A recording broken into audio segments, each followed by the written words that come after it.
सुना था कि 1000 भ्रष्टाचारियों का पाला जब जब किसी ईमानदार ऑफिसर के साथ पड़ जाता है तो उनकी नींदें हराम हो जाती हैं। लेकिन यह सुनी सुनाई बातें मैंने आईएएस ऑफिसर रणसिंघे में देखी, जिसने मुंबई में ड्रग सप्लाई करने वालों की नींदें हराम कर रखी थी, मरने से पहले भी और मरने के बाद भी। पैसा पूरा है, पूरे 250 ग्राम है, पर ये तू बेचेगा कहाँ? अक्खी मुंबई में तो ऑलरेडी सेट है। वहीं जहाँ कोई नहीं बेचता। मतलब बांद्रा फोर्ट। पप्पू को बंजर जमीन पर लहलहाती फसल उगाना अच्छा लगता है। जिस जगह की बात करते हुए तू इतनी डायलॉगबाजी कर रेला है ना पप्पू शाणे, वहाँ ड्रग्स बेचने वालों की मौत रहती है। आईएएस ऑफिसर का भूत रहता है उधर। जानता हूँ, वही आईएएस ऑफिसर ना जिसे 80 में मस्तान के मुर्गों ने बोरी में डालकर रस्सी में बांधकर वहीं बांद्रा फोर्ट के सामने समुद्र में फेंक के मार दिया था। अबे उस दिन से लेकर आज तक उस एरिया में जाकर जिसने भी ड्रग बेची है वो लाश बनकर ही वहां से लौटा है मेरी जान। बेकार की बातें हैं ये बड़े भाई। भूत प्रेत नहीं होते। काम वहीं से शुरू करेंगे अपन।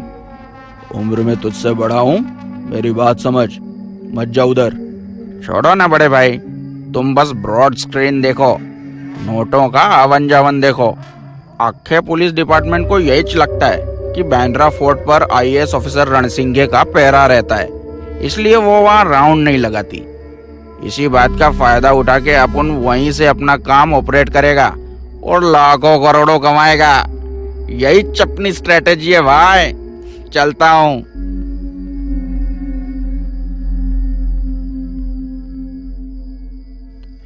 रुक, मुझे पता है तू आज के बाद यहाँ वापस कभी नहीं आएगा, इसलिए ये रख ले, मरने से पहले पूरी ऐश कर ले। थैंक यू भाई। बड़े भाई ने साफ शब्दों में पप्पू को समझाया था कि बांद्रा फोर्ट पर ड्रग्स बेचना मतलब रणसिंघे के भूत के हाथों मारे जाना। लेकिन खुद को बहादुर समझने वाले पप्पू की तो होनी उसे वहां बुला रही थी, वो रुकता भी कैसे।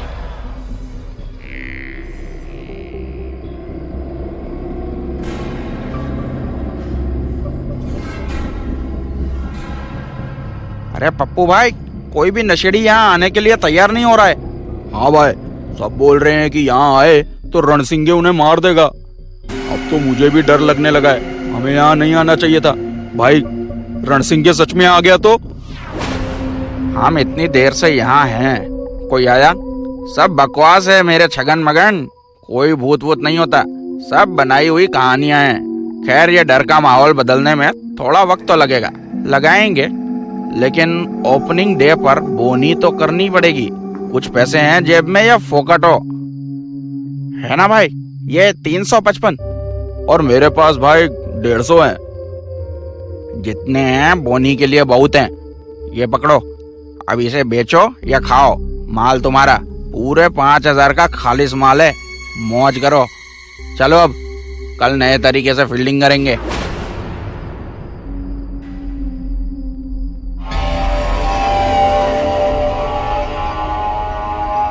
ओ गॉड, रणसिंघे! रणसिंघे के इलाके में ड्रग्स बेचने के जुर्म में रणसिंघे तुम तीनों को सजाए मौत देता है।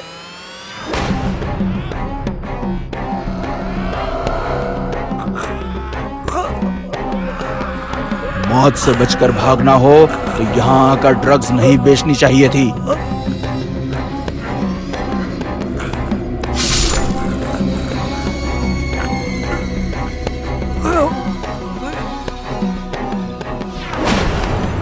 अब तेरी बारी।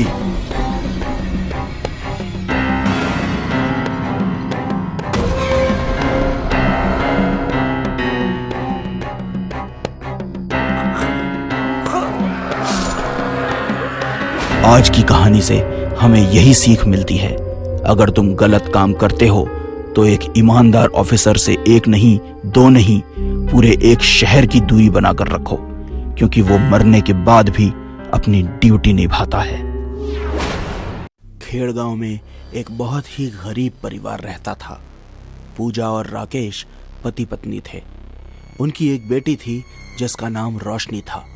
पूजा और राकेश दोनों अनपढ़ थे, पूजा साफ सफाई का काम करती थी और राकेश एक मजदूर था। एक दिन रोशनी को तेज बुखार आया। राकेश और पूजा दोनों परेशान थे। देखिए ना, रोशनी को तेज बुखार आ गया है। मैं जहाँ काम कर रही थी वो कंपनी भी बंद हो गई है। इसे डॉक्टर के पास दिखाने के लिए पैसे भी नहीं है। आज घर बैठे 5 दिन हो गए हैं, कोई काम पर बुला ही नहीं रहा है। ऐसा चलता रहा तो हम कैसे रहेंगे? रोशनी को काढ़ा पिला के सुला देती हूँ। कल कहीं ना कहीं से पैसे का बंदोबस्त करते हैं। इन दोनों की जिंदगी बहुत मुश्किल के दौर से गुजर रही थी। कुछ दिनों में इनके घर में खाने को भी कुछ नहीं रहेगा। तभी उस रात पूजा की सहेली मालती का फोन आता है। पूजा, एक काम आया है, पर तू कर पाएगी या नहीं? हाँ, मुझे वैसे भी काम की ही जरूरत है। अच्छा सुन, पास ही के गांव में एक घर में आग लग गई थी। उस घर की मालकिन उसी के अंदर जलकर मर गई। उसकी बॉडी को घर से बाहर निकालना है, अच्छे पैसे मिलेंगे। कोई भी उस घर में जाना नहीं चाहता है। माना जाता है वो औरत काला जादू करती थी। पूजा को पैसों की जरूरत थी, इसलिए पूजा ने हाँ बोल दिया। अगली सुबह पूजा जले हुए घर में पहुंच गई। घर काफी डरावना था। घर के अंदर एक जली हुई औरत की लाश थी और पूजा को पता था कि वो औरत काला जादू करती थी। ये सब कही सुनी बातें सुन के पूजा अंदर से डर गई थी। फिर भी पूजा ने हिम्मत से काम लिया। पूजा जली हुई औरत के पास गई तो पूजा ने देखा, बाप रे, इसके शरीर पे कितने गहने हैं। अगर मैं कुछ रख लूं तो सारी परेशानियां दूर हो जाएंगी। पूजा ने सारे गहने शरीर से उतार के अपने पास रख लिए और उस औरत को एक सफेद कपड़े में बांधकर उसे बाहर ले आई। उसे अपने पैसे मिल गए। पूजा बहुत खुशी खुशी घर पहुंचती है। उस रात सब लोग पेट भर के खाना खाते हैं और सब सो जाते हैं। तभी पूजा के सपने में वही जला हुआ घर दिखाई देता है और वो जली हुई औरत भी वैसे ही लेटी होती है जैसा पूजा ने देखा था हूबहू। कुछ समय बाद जली हुई औरत अचानक से उड़ जाती है। पूजा के करीब आके बोलती है, मेरी चीज मुझे वापस कर दो। पूजा डर के मारे उठ गई। पूजा बेहद डरी हुई थी। ये सब सपना था, ये सोचकर उसकी जान में जान आई। बाप रे, इतना डरावना सपना। पूजा पसीना पसीना हो गई थी। पास ही में मटका रखा था, बिल्कुल खिड़की के नीचे। पूजा जैसे ही पानी पीने लगी, खिड़की खुली और खिड़की के बाहर से जला हुआ हाथ अंदर आया। चीख से राकेश भी उठ गया। क्या हुआ? तुम इतनी डरी हुई क्यों हो? वो खिड़की से जला हुआ हाथ अंदर आ रहा था। राकेश उठ के खिड़की के बाहर देखने लगा। कोई नहीं है बाहर। राकेश ने खिड़की बंद कर ली। पूजा ने राकेश को सारी बातें बताई, उस गहने के बारे में भी। कहीं वो सच में ना आई हो। ऐसा कुछ नहीं होता, बुरा सपना होगा, सो जाओ। राकेश ने पूजा को सहलाया और फिर वो सो गई। अगली सुबह पूजा ने अपनी सहेली मालती से बात की और पिछले दिन की सारी बातें बता दी। ऐसा कुछ नहीं होता पूजा। कल तूने पूरा दिन उसके घर में बिताया ना, हर तरफ खून ही खून था वहां, इसलिए तुझे ऐसा सपना आ रहा होगा। तू आराम कर। अगली रात भी पूजा को वही सपना वापस आया। इस बार वो जली हुई औरत पूजा के बिस्तर में आ गई और रोते रोते बोलने लगी, तूने जो मेरी चीज ली है वो मुझे लौटा दे। वो मेरे पति ने मुझे दी थी। मैं तेरे हाथ जोड़ती हूँ, दे दे, वरना बहुत बुरा होगा तेरे साथ। फिर से पूजा डर के मारे उठी और ये सारी बात राकेश को बताने लगी। इस बार वो जली हुई औरत यहाँ बैठी थी। तुम्हें आभास हो रहा है, सो जाओ, कोई नहीं है यहाँ। पूजा रात भर सो नहीं पाई। पूजा को तेज बुखार आ गया और फिर पूजा को खून की उल्टियां होने लगी। ये देख के राकेश और पूजा दोनों डर जाते हैं। तभी राकेश पूजा को डॉक्टर के पास ले जाता है कुछ टेस्ट करवाने के लिए।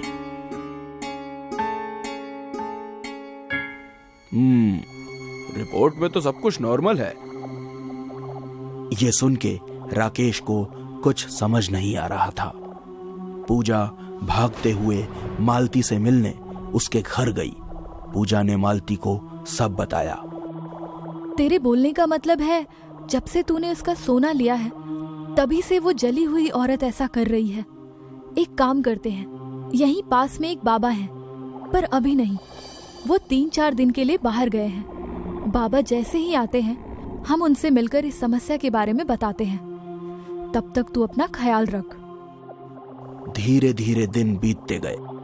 हर दिन जली हुई औरत पूजा के सामने आके रोती रहती थी। अक्सर पूजा खुद में ही बड़बड़ करती रहती थी। कभी अचानक से चिल्लाने लगती तो कभी हंसने लगती। ऐसा लग रहा था जैसे पूजा पागल हो रही थी। रोशनी को मालती का कॉल आया। हेलो रोशनी। आंटी, मुझे मेरी माँ से डर लगने लगा है। मेरी माँ को बचा लो। एक काम कर, तू यहाँ आ जा, हम बाबा के पास चलते हैं। बाबा सब ठीक कर देंगे। मालती और रोशनी बाबा के पास जाती हैं। सब सच सच बाबा को बता देती हैं। मेरी माँ को बचा लीजिए। तुम लोगों को जरा भी अंदाजा नहीं है कि तुम लोगों ने कितनी बड़ी मुसीबत मोल ले ली है अपने गले में। मदद कीजिए बाबा। ये ताबीज लो और पूजा के गले में बांध देना, और जहाँ से सोना लिया था वहीं छोड़ के आओ। पर बाबा, सोना तो उसकी लाश से लिया था, वो लाश तो जल चुकी है। मेरा मतलब उसी घर में सोना रख के आओ। और सुनो, जब सोना रखोगे तो पीछे पलट के मत देखना। मालती और रोशनी को बाबा की बात समझ आ गई। रोशनी अलमारी खोल के सोना ले लेती है। मालती और रोशनी उस जले हुए घर में जाते हैं और बिल्कुल बाबा ने जैसे बोला था वैसे रोशनी सोना फेंक देती है। पीछे किसी के होने का आभास होता है, पर वो लोग मुड़ते नहीं हैं। उसी दिन पूजा बिल्कुल ठीक हो जाती है। मानो वो गहने नहीं, श्राप थे श्राप। ऐसा श्राप जो एक दिन पूजा की जान ले लेता। किसी इंसान को इतना परेशान नहीं करना चाहिए कि वो अपना मानसिक संतुलन खो बैठे, उसे अपने जीने पर पछतावा हो, क्योंकि ऐसा इंसान ज्यादा खतरनाक हो जाता है। और अगर बात उसके रंग की हो तो वो और भी भयानक कदम उठा सकता है। आज के इस कलयुग में हम ऐसी ही एक कहानी आपको दिखाने जा रहे हैं। शहर के एक बड़े से कॉलेज में एक दिव्या नाम की लड़की पढ़ने आती थी। वो पढ़ाई में बेहद होशियार होने के कारण क्लास में हमेशा टॉप आती थी, पर वो हमेशा दुखी और अकेले रहती थी, और इसकी वजह थी उसका काला रंग। उसे अपने काले रंग से बहुत शर्म आती थी। क्लास में उसके साथ पढ़ने वाली बाकी लड़कियां भी उसके काले रंग से चिढ़ती थी। एक दिन कॉलेज छूटने के बाद जब दिव्या अपने घर जा रही थी, तब अचानक उसकी 2 सहेलियां अंजू और नीता उसके सामने आ गई और उसका मजाक उड़ाने लगी। क्या बात है दिव्या रानी, आज बड़ी भागी भागी घर जा रही हो? कुछ नहीं, मुझे परेशान मत करो, जाने दो। अरे चली जाना, पर कुछ देर हमारे साथ थोड़ी बात तो कर लो। क्या पता बात करते करते हमारा गोरा रंग थोड़ा सा तुम पर भी आ जाए और तुम भी इतनी बदसूरत ना लगो। अंजू और नीता हंसने लगी। दिव्या को नीता की बात का बुरा लगा। अरे नहीं नीता, ऐसा भी तो हो सकता है कि बात करते करते इस काली का रंग हम पर आ जाए और हमारी खूबसूरती बिगड़ जाए। नहीं अंजू, ऐसा नहीं होगा, क्योंकि इसका काला रंग तो एकदम पक्का है। मरते दम तक ये काला रंग इसके चेहरे से थोड़ा भी कम नहीं होगा। दोनों फिर से हंसने लगे।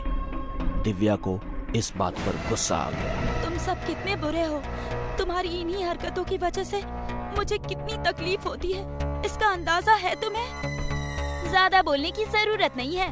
निकल अब, आई बड़ी तकलीफ बताने वाली। हाँ तो, और कल जरा अच्छे से रगड़ रगड़ कर नहाना, क्या पता शायद थोड़ा काला रंग निकल जाए। दोनों फिर से हंसने लगे। दिव्या रोती हुई वहां से चली गई। दिव्या रोती हुई अपने घर आई। घर में उसकी माँ भी थी। क्या हुआ बेटी, रो क्यों रही हो? मैं कल से कॉलेज नहीं जाऊंगी। क्यों? टीचर ने कोई सजा दी? नहीं, वो बात नहीं है। फिर क्या बात है?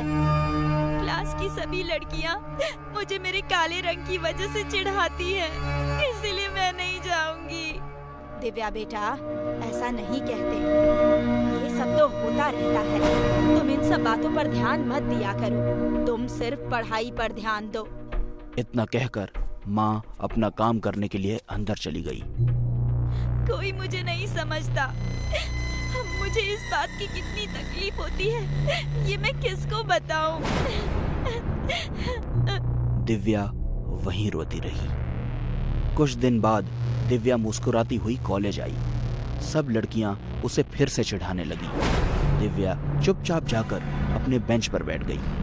अंजू उसके बगल में आकर बैठी और उससे बात करने लगी।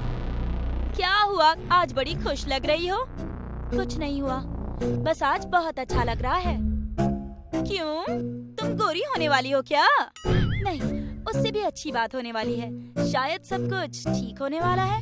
क्या ठीक होने वाला है और कैसे, वो सब मुझे नहीं पता। तुम्हारा दिमाग खराब हो गया है क्या? कुछ भी बोल रही हो। नहीं, पर वो सब छोड़, ये ले चॉकलेट खा, मेरी माँ ने अपने हाथों से बनाए हैं। क्या बात है, चल, तेरा इस क्लास में आने का और मुझसे मिलने का कुछ तो फायदा हुआ। अंजू ने वो चॉकलेट ली और खा ली। वाह, बहुत अच्छी बनी है।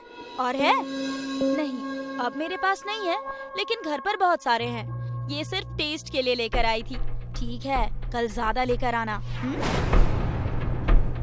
अगले दिन जब दिव्या कॉलेज आई तो क्लास में सारी लड़कियां एक जगह जमा थी। दिव्या नीता के पास गई। क्या हुआ, सब ठीक तो है ना? आ गई तू, कलमुही, तेरी ही कमी थी। लेकिन हुआ क्या? अंजू कल रात से बहुत बीमार है। डॉक्टर को कुछ समझ नहीं आ रहा कि क्या हुआ। दिव्या अंजू की बात सुनकर बहुत खुश हुई। वो अपने बेंच पर आई। मतलब ये चॉकलेट सही में काम करता है? मतलब अब सब कुछ ठीक हो जाएगा। अंजू का काम तो हो गया, अब इन सबकी बारी है। दिव्या ने अपने बैग में से बहुत सारी चॉकलेट निकाली और वापस उन लड़कियों के पास चली गई। सुनो, मुझे पता है कि तुम सब बहुत परेशान हो, इसलिए मैं तुम्हारी परेशानी कम करने के लिए चॉकलेट्स लाई हूँ। इन्हें मेरी माँ ने घर पर बनाए हैं। तुम सब खाओ, तुम्हें बहुत अच्छा लगेगा। हाँ, अब मुंह लटकाकर बैठे रहने से भी क्या होगा? और इस काली ने पहली बार कुछ लाया है, तो खाकर देखते हैं। सब लड़कियों ने चॉकलेट्स खाई और अपनी जगहों पर बैठ गईं। अगले दिन अंजू कॉलेज आई। दिव्या ने जब अंजू के चेहरे को देखा तो वो जोर जोर से हंसने लगी। अंजू का चेहरा दिव्या की तरह काला पड़ गया था। अब कैसा लग रहा है काला रंग? अब चिढ़ाओ मुझे, चिढ़ाओ। मुझे अच्छी तरह से पता है कि ये सब तुमने किया है। उस चॉकलेट में जरूर तुमने कुछ मिलाया था और इसलिए मेरी ये हालत हो गई है। अंजू ने दिव्या की कंप्लेंट कॉलेज के प्रिंसिपल को की। प्रिंसिपल ने दिव्या और उसकी माँ को कॉलेज बुलाया। तब तक सारी लड़कियों का रंग काला पड़ चुका था और उसे देखकर दिव्या बहुत खुश थी। ये सब क्या हो रहा है? आपने दिव्या को ऐसी कौन सी चॉकलेट्स बना कर दी है जिससे ये सब हो रहा है? मैंने तो इसे कोई भी चॉकलेट नहीं दी। दिव्या, सर क्या बोल रहे हैं? जवाब दो। सर, ये चॉकलेट मुझे माँ ने नहीं दी थी। फिर किसने दी और क्यों? सर, एक दिन मैं कॉलेज के पीछे रो रही थी क्योंकि ये सब मुझे मेरे काले रंग की वजह से चिढ़ाती थी। तभी वहाँ पर एक आदमी आया। क्या बात है बेटी, ऐसी सुंदर सुबह के वक्त तुम क्यों रो रही हो? आप कौन हैं? मैं वही हूँ, तुम्हारी समस्या का समाधान करने वाला। मुझे अपनी समस्या बताओ। मुझे मेरे क्लास की सभी लड़कियाँ मेरे काले रंग की वजह से चिढ़ाती हैं और इस बात की मुझे बहुत तकलीफ होती है। ओह, ये बात है। तुम चिंता मत करो, इस बात का समाधान है मेरे पास। मांत्रिक ने काले जादू से बहुत सारी मायावी चॉकलेट्स बनाई और दिव्या को दे दी। ये तुम उन लड़कियों को खिला दो जो तुम्हें चिढ़ाती हैं। बाकी सब काम ये चॉकलेट्स करेंगी। अब तुम जाओ, सब ठीक हो जाएगा। उन्हीं के कहने पर मैंने ये सब किया और अब मुझे बहुत अच्छा लग रहा है। ये सब अब मेरी तरह ही दिखने लगी है। अब कोई मुझे काली कहकर नहीं चिढ़ाएगा। प्रिंसिपल को सारी बात समझ में आ गई। तुम सबको शर्म आनी चाहिए। तुम दिव्या को उसके रंग की वजह से चिढ़ाती थी, इसलिए उसने ऐसा किया। मैं ये नहीं कह रहा कि उसने सही किया, पर तुम लोगों की गलती इसमें ज्यादा है। इस हादसे के बाद प्रिंसिपल ने उस मांत्रिक को ढूंढने की बहुत कोशिश की, पर उसका कहीं पता नहीं चला। अब वो लड़कियां वैसी की वैसी ही रही, काली।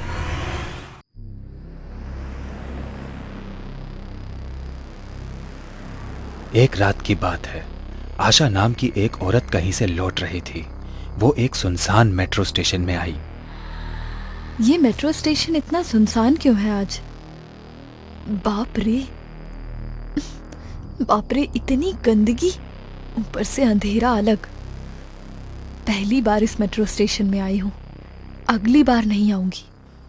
तभी आशा को कराहने की आवाज आती है। आशा वहीं रुक जाती है। ये क्या था? कौन है यहाँ? आशा पीछे देखती है तो उसके पास से एक परछाई गुजरती है। आशा डर जाती है। आशा की सांस फूलने लगती है। सांस फूलने की वजह से वो जोर से चिल्ला भी नहीं पाती है। बचाओ, बचाओ! आशा दिल की मरीज थी। थोड़ा सा भागकर वो रुक गई और उसकी सांसें फूल गई। तभी आशा के ऊपर 2-4 खून की बूंदें गिरती हैं। आशा ऊपर देखती है। 15-16 साल की एक लड़की ऊपर चल रही थी और उसका खून आशा के ऊपर टपक रहा था। डर के मारे आशा को दिल का दौरा पड़ गया और वही तड़पते तड़पते वो मर गई।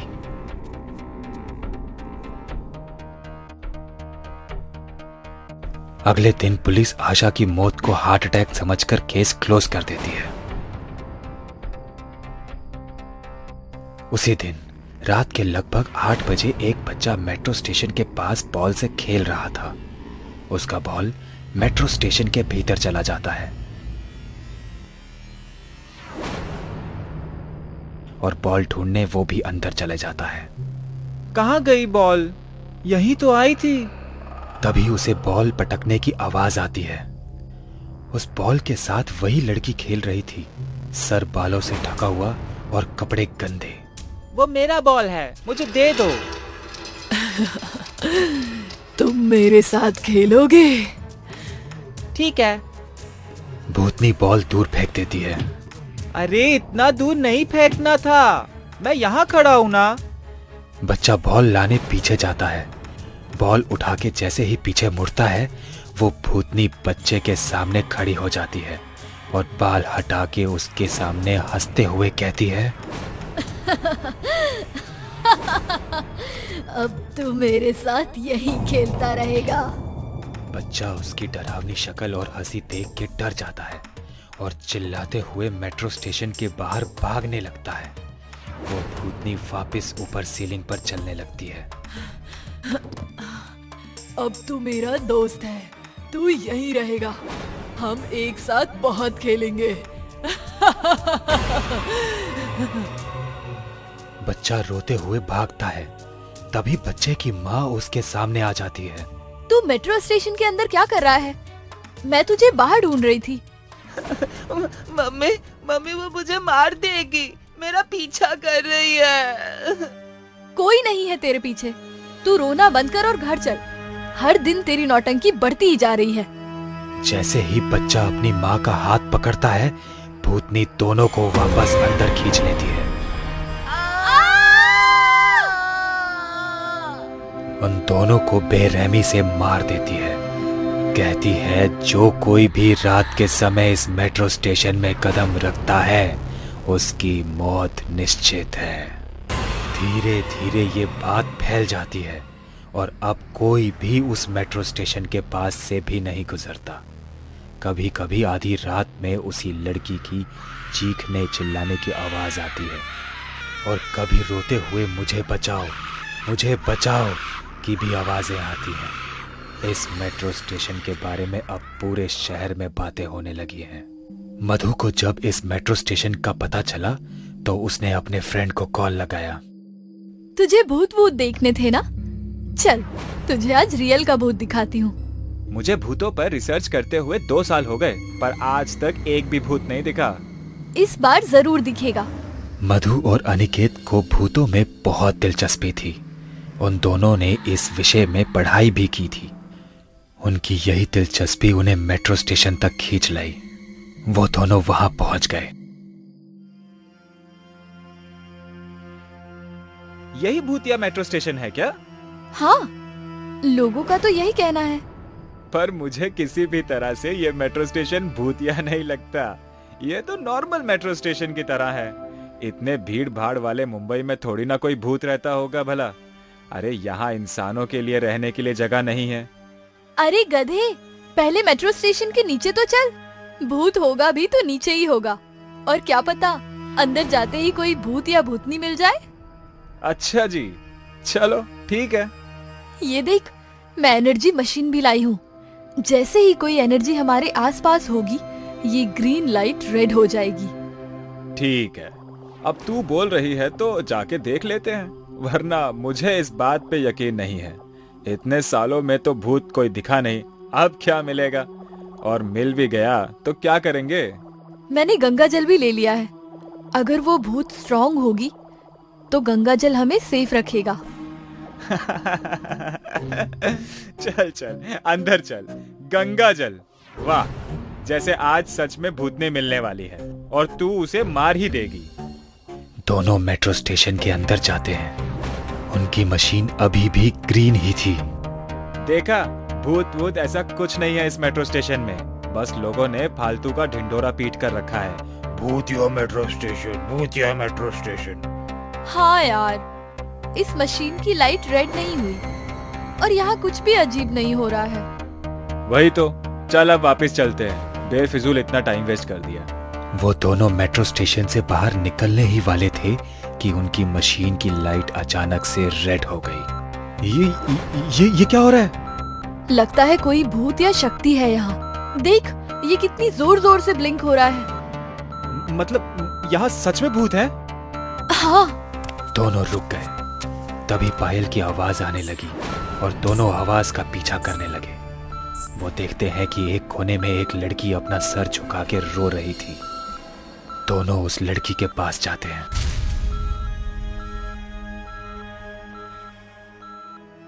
क्या हुआ? तुम रो क्यों रही हो? और इतनी रात को यहाँ क्या कर रही हो? कौन हो तुम? अरे यहाँ से निकलो, तुम्हारी जान को खतरा है।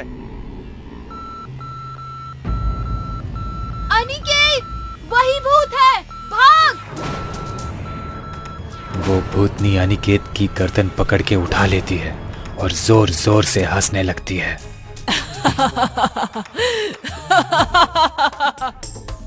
मधु अनिकेत को छुड़ाने की कोशिश करती है, पर वो भूतनी मधु को भी धक्का दे देती है।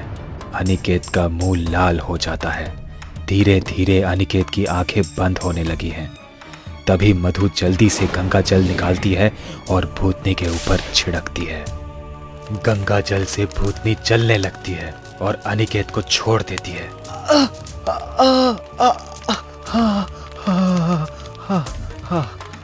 हम तो तेरी मदद करने आए थे और तू मेरे ही दोस्त को मारने वाली थी।